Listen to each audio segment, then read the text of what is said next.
메가폰 백프리피 시간 카고프레스의 박준호입니다. 오늘은 최근 갑자기 급등세를 보이고 있는 국제 유가에 따라서 항공유가 인상이 되고 있죠. 그에 따른 우리 항공화물 시장의 영향이 어떻게 나타날 것인지 여러분과 함께 고민해보는 시간을 가져볼까 합니다. 제 판단이긴 합니다만 한마디로 이번 그 유가 급등은 항공사들로 하여금 이른바 건수를 제대로 한번 잡은 그런 상황이 되지 않았나 생각합니다. 이미 지난번 수에즈 운하 사고 여파로 인해서 해운 수요의 모달 쉬프트가 일어났어요. 물론 실질적인 일부 물량이 항공으로 넘어온 것도 있습니다만 사실 최근에 아시아 시장을 중심으로 한 운임 인상은 시장 심리적인 요인이 더 크다고 저는 아직도 생각합니다.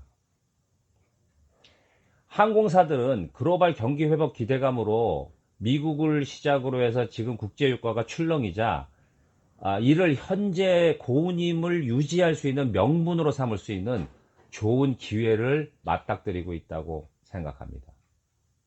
지난번 방송에서 항공화물 운임이 내려가지 않는 이유를 제가 방송을 한 적이 있어요.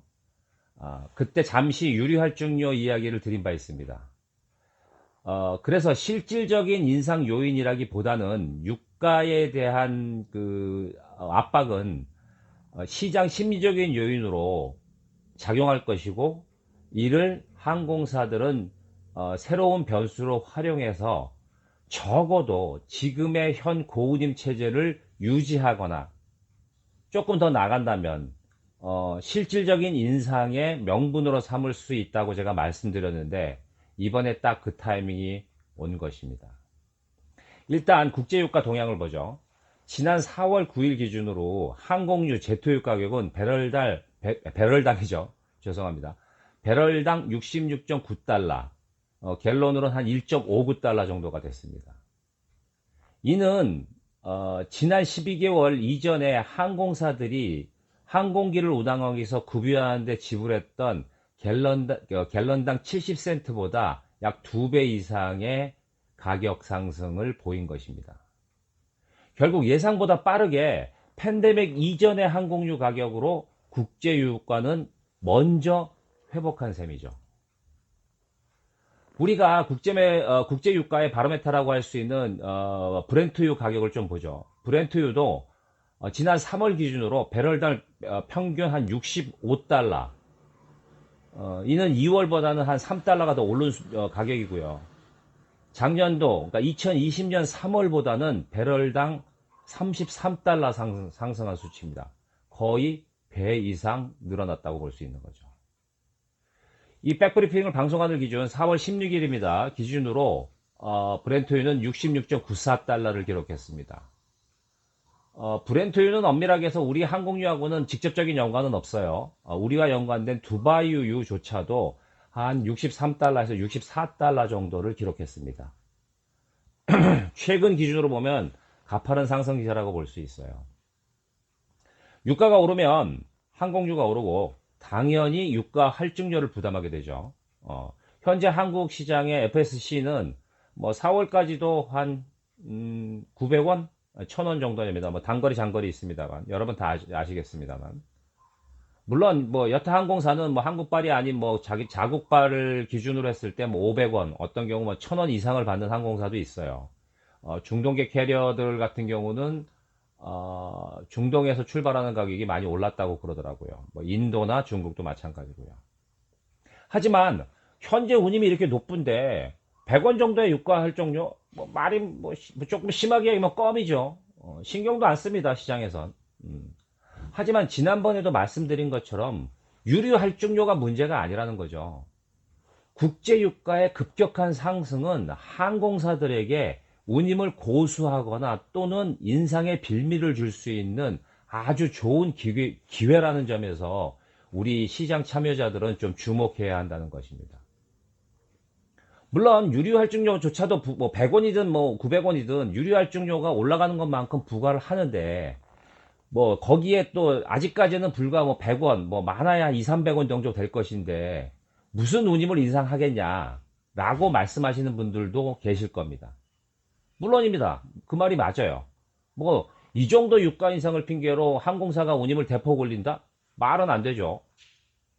하지만 문제는 국제 유가 인상이 이른바 우리 현재 항공화물 시장에서 어느 정도의 공급 기여도를 갖고 있는 여객 화물기, 우리가 카고 온리라고 얘기하거나, 뭐 한자로는 뭐 전용 항공기 또는 프레이터라고 쓰죠. P를 써서 프레이터의 라고 하는 것, 뭐 미니 프레이터라고도 미니 프레이터라고 부르기도 하는 이른바 페리차터 여객기 운항을 중단시킬 수 있다는 사실도 염두에 둬야 된다는 말씀입니다. 현 시장 상황에서 공급이 절대 부족한 것은 다 아시는 사실이고요. 화물 전용기만으로는 부족하니까 항공사들은 유효 여객기를 화물 운송 전용으로 사용하고 있죠. 그리고 상당수 기재는 포더나 또는 BSA를 통해 가지고 차터나 블록 형태, 뭐 특정 포도들에 국한된 얘기긴 합니다만 이들 뭐 우리나라의 같은 전문 운제사들을 통해서 이 여객기의 화물 공급을 뭐 해소한다고 할까요? 하고 있습니다. 여하튼 이들 페리 차터를 진행하면서 시장 전체 입장에서 봤을 때 그나마 공급의 숨통을 유지하는 것은 사실이에요. 하지만 일반적으로 항공 화물 전용기와는 달리 여객기는 유가에 대단히 민감합니다. 특히 카고 온리인 경우는 더더욱 그렇습니다. 제가 항공사 편을 드는 건 아니지만 항공사 입장에서 봤을 때 현실적으로 항공유는 항공사들한테 일종 비용적인 측면에서 대단히 큰 부담 중에 하나예요. 일반적으로 항공유는 전체 항공기 운항 비용의 약 25%, 4분의 1 정도를 차지하는 것으로 알려지고 있어요. 사실이기도 하고요. 그래서 국제 유가가 상승하면 항공사는 이른바 현금 수익, 캐시플로우를 포함한 현금 수익 측면에서 가장 큰 타격이면서 가장 큰 변수 중에 하나라고 생각하고 있습니다. 뭐 이렇게 말씀하시는 분들도 계시겠죠. 지금 받는 운임이 얼만데 그깟 유가 좀 올랐다고 또 그것 때문에 비용이 많이 든다고 항공사들이 그러겠냐. 한참 모르시는 말씀입니다. 항공사들은 절대 네버 여러분들처럼 그렇게 생각하지 않을 겁니다. 여객기는 아시다시피 적재 중량 대비 이른바 가성비가 잘 나오는 그 기종이 아니에요. 특히 요즘 같은 시장 상황에는 그나마 여객기의 화물 운송이나 뭐 차터 이런 게 가능하지 평상시일 경우에 웬만한 가격으로는 여객기를 화물기로 운항한다는 건 항공사 입장에서는 뭐 큰 돈도 되지 않을 뿐더러 귀찮기도 할 거예요. 뭐 거기에 승객이 탄다면 모르겠지만 말입니다. 실제 글로벌 조사기관 발표에 따르면 여객기를 운항할 경우 유가가 갤런당 한 45센트에서 60센트 정도면은 운용이 가능하다고 얘기하고 있어요. 그런데 지금 앞서서 말씀드렸습니다만 갤런당 국제유가는 항공유는 한 1.5에서 1.6달러에 달하고 있어요. 완전히 다른 얘기죠. 지금 한국발 페리 차터 가격이 물론 노선별 뭐 또 기종별 차이도 있고 계약 당사자가 누구냐에 따라서 차이가 뭐 들쑥날쑥 하겠습니다만 뭐 대략 한 15만 달러에서 한 20만 달러 전후로 해서 가격이 이동하는 것으로 알고 있습니다.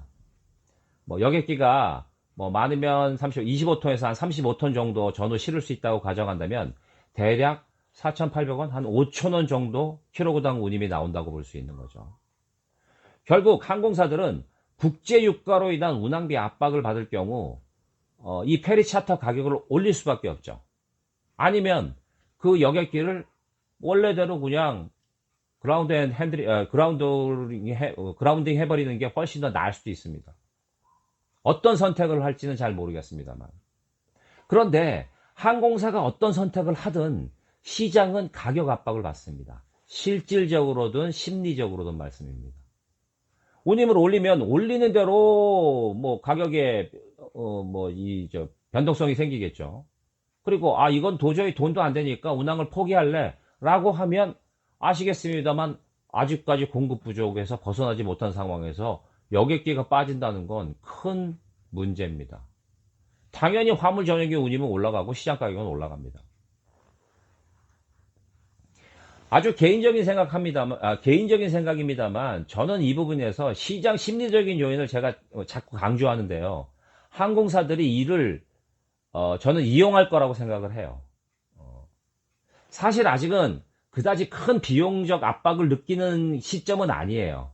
국제 상승은 국제 유가의 상승은 수혜주 운항 사고와 같이 항공사들에게 시장 고운임을 유지하는 명분이나 다시 말씀드리지만 추가 운임 운상을 위한 좋은 건수가 된다는 것은 사실이지만 이것이 어떻게 흘러갈지는 솔직히 저도 예측하기 어렵습니다.